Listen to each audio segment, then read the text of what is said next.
Welcome back to my channel, Advocate Narendra Madhav, guys. It is the most important platform to all of you because in this platform we provide all type of legal knowledge, legal phenomena, legal research, provide free of cost to all of you. So please like and subscribe.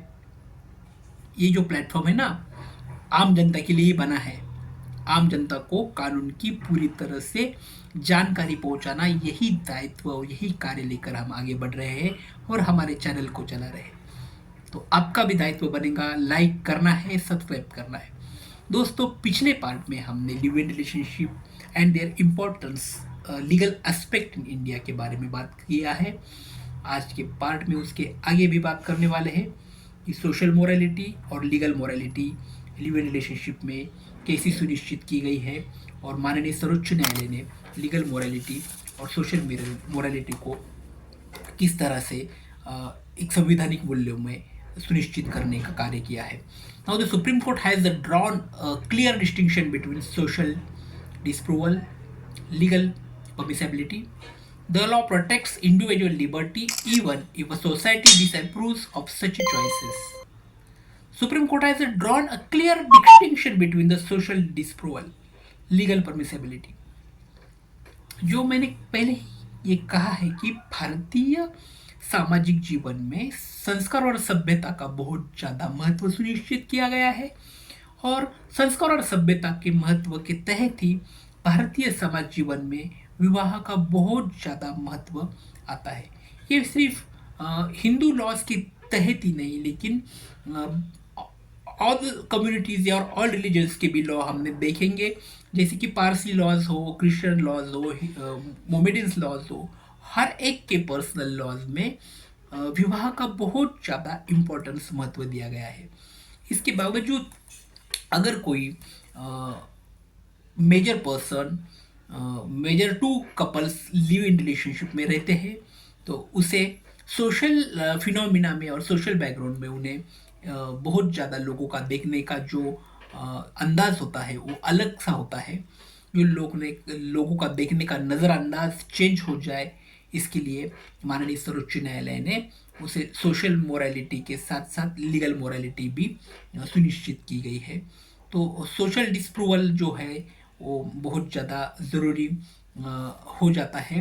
पहले जो social डिसप्रूवल होता था, आज उसके लिए according to the भारतीय संविधान के जो भी केस यहाँ पर मेंशन किए गए हैं, उस केस के दायरे में ये एक लीगल परमिसेबिलिटी क्रिएट की गई है कि लिव इन रिलेशनशिप में रहने वाले हर दो कपल्स को लीगल परमिशंस ग्रांट की जाती है, उसे लीगल परमिसेबिलिटी हो जाती है। अगर सोशल व्यूज से भी अगर इसे डिस्प्रूव हो जाता है, लेकिन कानून के दायरे में इसे बिल्कुल भी डिस्प्रूव नहीं हो जाता है, तो हर एक का सोशल सामाजिक जीवन में देखने का तरीका हर एक समाज के इंसान का अलग अलग होता है। लेकिन भारतीय सामाजिक जीवन को सुनिश्चित करने का माननीय भारतीय संविधान के दायरे में रखकर माननीय सर्वोच्च न्यायालय ने उसे बहुत ज़्यादा प्रोटेक्टिव किया गया है। The law protect individual liberty even if society disprove of such choices. जो मैंने कहा है कि भारतीय संविधान के दायरे में रहकर माननीय सर्वोच्च न्यायालय ने इसे एक पर्सनल लिबर्टी के तहत सुनिश्चित किया गया है कि लिव इन रिलेशनशिप में रहना है हर एक की पर्सनल लिबर्टी है। और भारतीय संवैधानिक अंडर आर्टिकल 21 के तहत इसे पूरी तरह से बेसिक फंडामेंटल राइट के तहत ही सुनिश्चित किया गया है।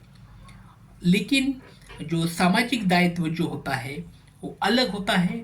सामाजिक दायित्व में अगर इसे डिस्प्रूव भी माना जाएगा, लेकिन लीगल के नॉलेज में ये ओवर रूल करता है और ये ओवर रूल करके भारतीय संविधान ने सोशल मोरालिटी को पूरी तरह से चेंज करने का कार्य ये माध्यम से किया है कि overrule moral behaviour will be overall to the constitutional जो एस्पेक्ट है उससे चेंज करना का कार्य यहाँ पर हो जाता है।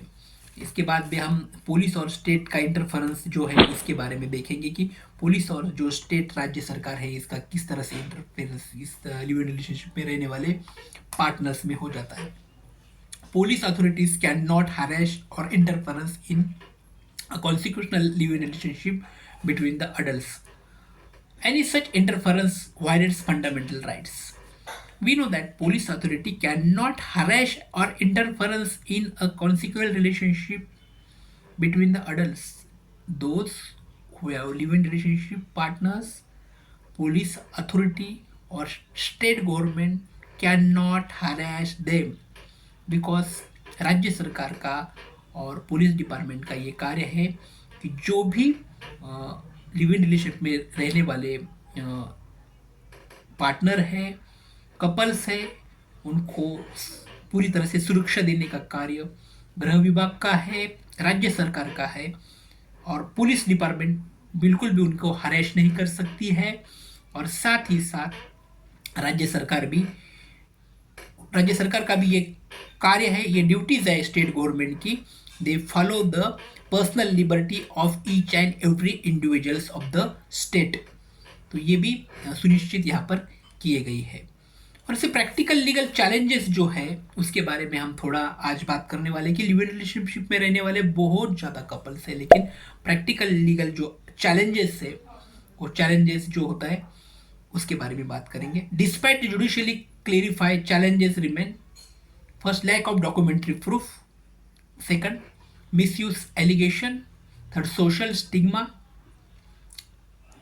And fourth, complex inheritance dispute.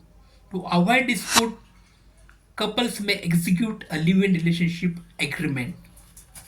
देखो, सुप्रीम कोर्ट ने जो प्रैक्टिकल चैलेंजेस यहाँ पर मेंशन किए गए हैं, वो प्रैक्टिकल चैलेंजेस में सबसे पहले ये क्लियरिफाई करना चाहिए कि लैक ऑफ डॉक्यूमेंट्री प्रूफ है। जो लिव इन रिलेशनशिप में रहने वाले जो कपल्स होते हैं उनके पास तो ऐसा कोई डॉक्यूमेंटल प्रूफ नहीं होता, उनके पास ऐसा कॉन्ट्रैक्ट नहीं हो जाता है। और उसके साथ साथ मिसयूज एलिगेशन, उनके साथ बहुत ज़्यादा एलिगेशंस भी लग जाते हैं, तो उसका भी मिसयूज होने की संभावना यहाँ पर रहती है। और कॉम्प्लेक्स इनहेरिटेंस डिस्प्यूट बन जाते हैं, जैसे भी इनहेरिटेंस का अगर उनके साथ में कोई संतान का जन्म वहाँ पर हो ही जाता है तो उसके साथ मैंने पहले के पार्ट में कहा था कि कोपासनरी राइट उसे मिलता नहीं है, एंसेस्ट्रल प्रॉपर्टी में उसका अधिकार नहीं बनता। लेकिन जो कपल्स है उनका सेल्फ एक्वायर्ड प्रॉपर्टी में उसका जो भी ये हेयर है उसका हिस्सा सेल्फ एक्वायर्ड प्रॉपर्टी में उसके पैरेंट में बन जाता है।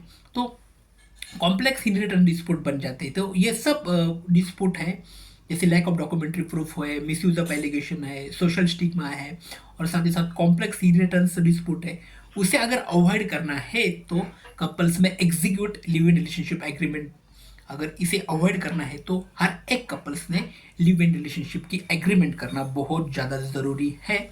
ऐसा भी प्रावधान माननीय सर्वोच्च न्यायालय ने उनके केस लॉज में और उनके गाइडलाइंस में मेंशन किया गया है। तो ये प्रैक्टिकल चैलेंजेस हमने देखे हैं, पुलिस और स्टेट गवर्नमेंट का कार्य हमने देखा है, और सोशल मोरालिटी के साथ साथ लीगल मोरालिटी कैसे ओवररूल होती है ये भी हमने देखा है। तो आज की पार्ट में हम यहाँ पे रुकेंगे। वीडियो को अच्छा लगता होगा तो लाइक भी करना है और सब्सक्राइब भी करना है। Thanks for watching, thank you so much.